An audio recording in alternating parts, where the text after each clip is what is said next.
Hi there, it's Louise here of Timeless Craft Mama, and today I'm sharing a scrapbook layout process video for Scrapbook Boutique.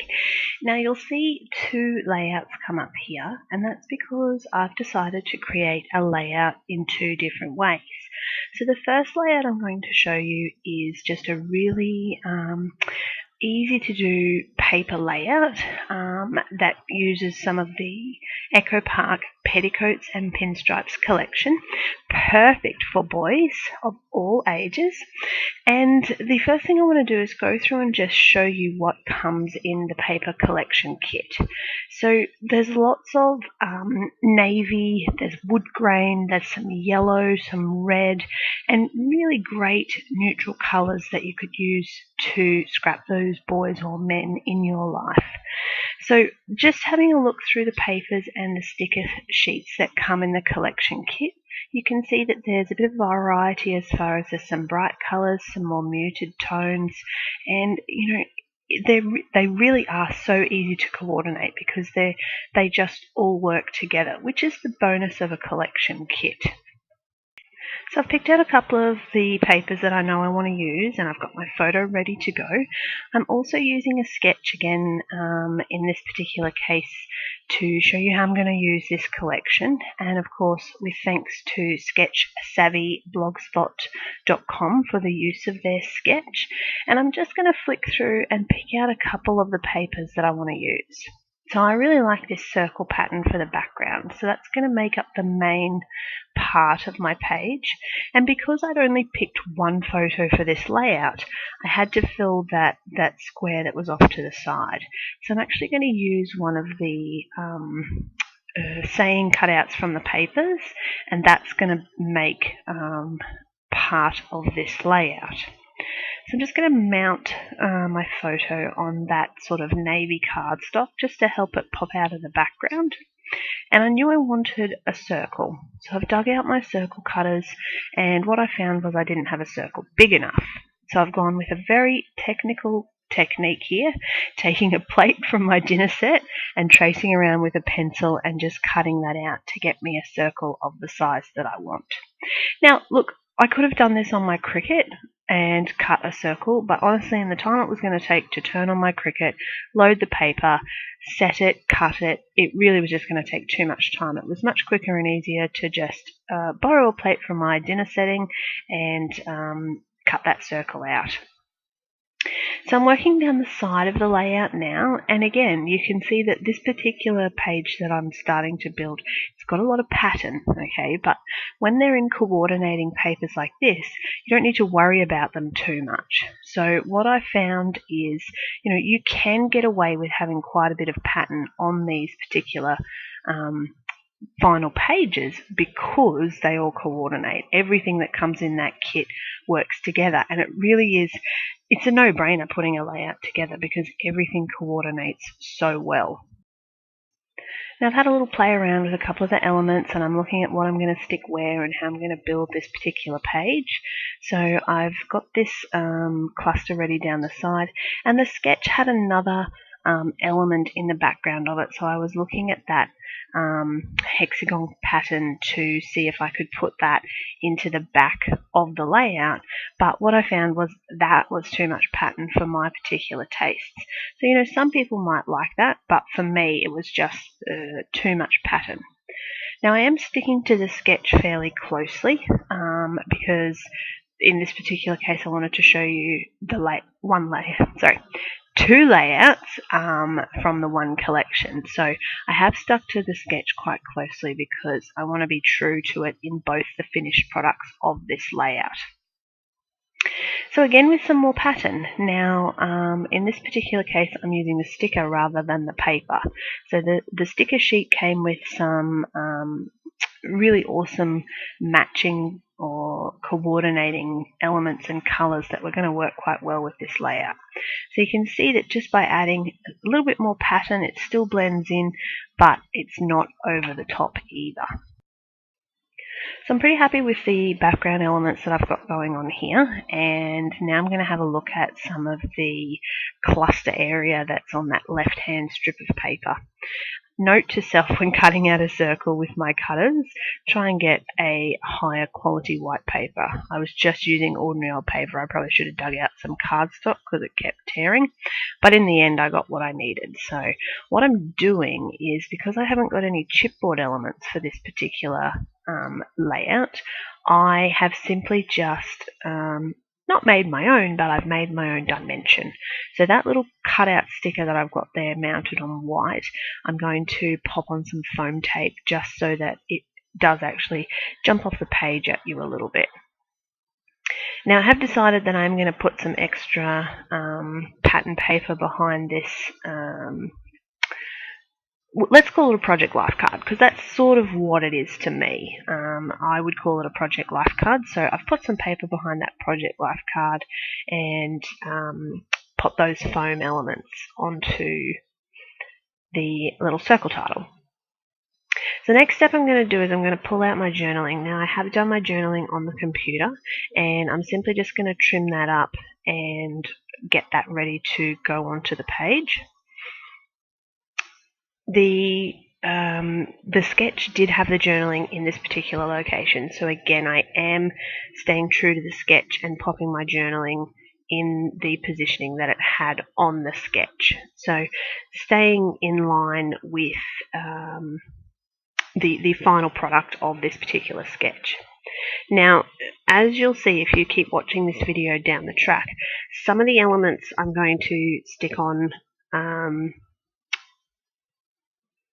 what's the word I'm looking for? Not properly. I'm not sticking on permanent adhesive. So I am actually sticking the journaling on with permanent adhesive, because in the second part of this layout, which looks at a little bit more of a mixed media element and some additional chipboards and things like that, it's actually nothing changes with the positioning of the journaling. So I've stuck the journaling on with permanent adhesive.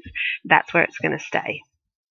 Now, off camera, the reason that I paused there was I actually prepped with some clear gesso above that circle, and again, that's for the second part of this layout. So if you're going to go ahead and watch how I change this layout into a mixed media page, you'll need to prep that circle area with some clear gesso. Now, I'm just going to trace this circle just because, again, I feel like it's blending into that background a little bit too much and I wanted it to pop off. Ideally, I would have liked to do some stitching there, but again, because I'm going to go ahead and make this a mixed media layout once I've photographed it for you, I really wanted to make sure that whatever elements I added to the page were going to hold up under that extra mixed media that I was going to apply. So this cluster to the left-hand side, now in the sketch it's sort of long and it's like a palm tree kind of thing going on. What I'm actually going to do is I'm actually going to just sort of build my own cluster using sticker elements. So, you know, there's a couple of different things. You can see a rocket ship, you can see a cog, you can see a Polaroid frame, and these things are just, again, to build interest in that left-hand side. You don't need to see all of them. You just need to get a feel of the elements that I've got on that page. You also may notice that some of the elements that I'm building into this cluster, I'm putting cardboard on the back of them. Now that's because it gives that dimension appearance, and it also allows me to use the temporary adhesive on the back so that I can then photograph this layout for you and then pull it apart so I can add those mixed media elements and finish this layout and photograph it again for you. So at the beginning of the video, you should have seen the final two layouts, one with just the sort of the paper and the embellishments, and then the second had that more mixed media kind of layer building and some chipboard and things like that. I'm actually really happy with the way this layout turned out. It was so much fun to put together, and as much as it took a little bit longer to do that sort of one layout two ways, I really enjoyed the difference in seeing what I could create with just a plain paper and stickers and embellishments as opposed to what one of my layouts would look like when I take it that a little bit further. Because it is something I have struggled with lately, is making sure that I'm not going too far with my layouts. Anyone that's been to my blog would see a couple of pages where I've gone just a little too far. Anyway, more on that later. So what I'm going to do is I'm going to show you a picture of the finished paper layout. I've just added a title, and I've just titled it Play, because that's what this layout is about. It's Master Z, and he's having a fabulous time at the park with a play. So what I'm going to do now is take off some of those elements, because I haven't glued any of them down and I haven't used permanent adhesive, so it's really easy to pull it apart. In real life, this actually all took about 3 days to put together. So, I worked on the layout, then I photographed it, and started this video and moved on to, pulling it apart and moving on to the next stage.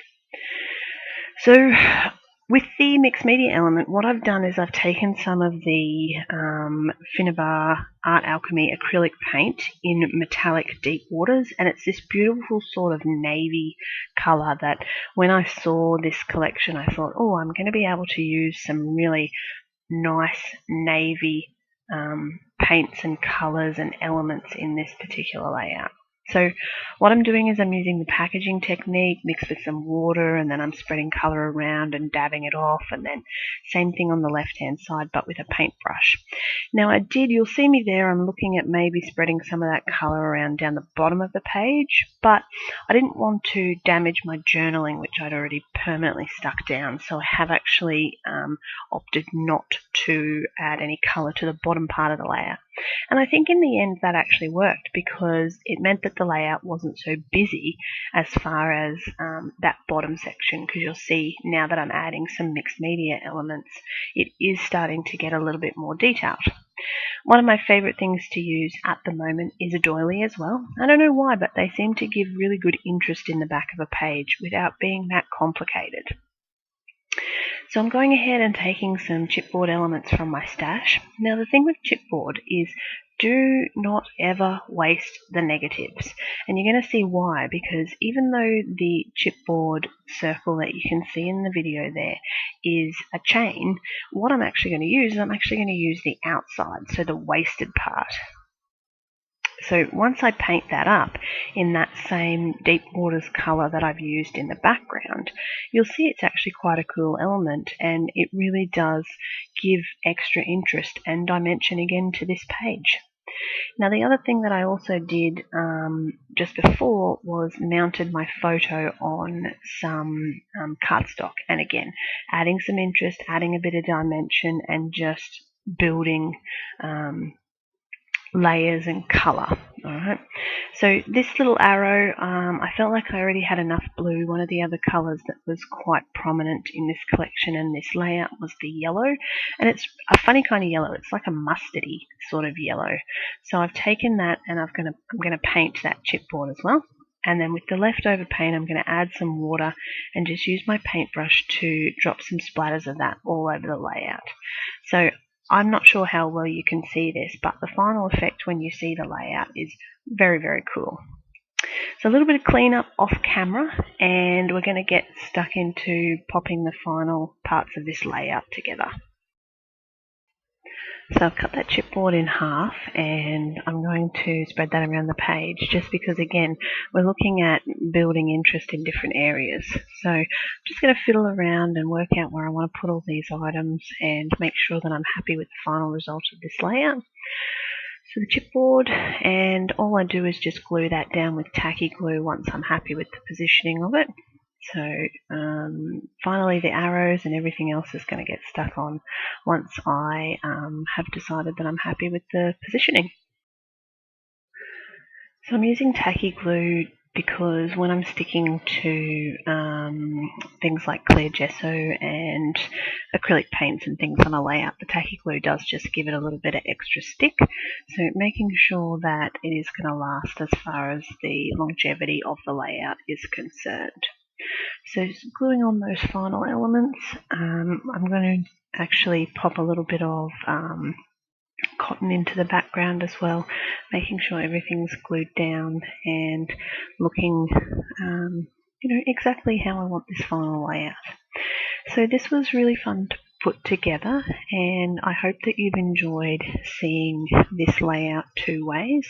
So this for me was more about making sure that if you were a scrapbooker and you just like to make a paper layout, you didn't want to get messy with acrylic paints and media elements and things like that, that you could actually do a layout from a sketch with a collection and be able to complete something that still had lots of interesting pieces.